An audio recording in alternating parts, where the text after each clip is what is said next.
During the fall, pumpkin spice lattes are always in demand, so I thought I should make this cozy fall drink. In a small saucepan, add 1 cup of milk and 3 tablespoons of pumpkin puree. Now, you can make your own or use store-bought ones. The only problem is that homemade pumpkin puree will probably have lots of strands that we don't want. You'll see what I mean later. My next upload will be on how to make pumpkin puree, homemade pumpkin puree, so look forward to that. And then give that a good whisk and turn on medium-high heat, and while the milk is warming up, you can just add 1 teaspoon of instant coffee to a mug. Don't add water to the coffee yet.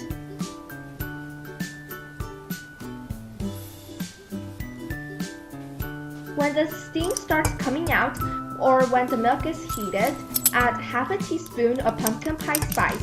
You can adjust the amount based on how strong you like your pumpkin spice latte. When you add it, make sure to stir vigorously. Otherwise, the chances are the clumps from the spice will not dissolve properly into the milk. Trust me, I did that last time. Then go ahead and stir in 1 teaspoon of white granulated sugar,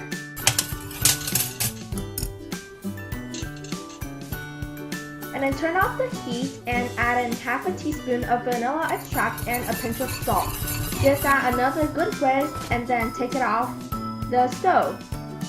Let it cool for about 1 to 2 minutes, and then using a heat-proof glass or ceramic cup, add the milk through a strainer into the cup. You see all these leftover pumpkin bits? Those are the pumpkin strands left from my homemade pumpkin puree. So if you want a smoother latte, just do this extra step. Use the back of a spoon to press the strainer like shown. Then discard the pumpkin left on the strainer. I did this for a total of 3 times, but you don't really have to.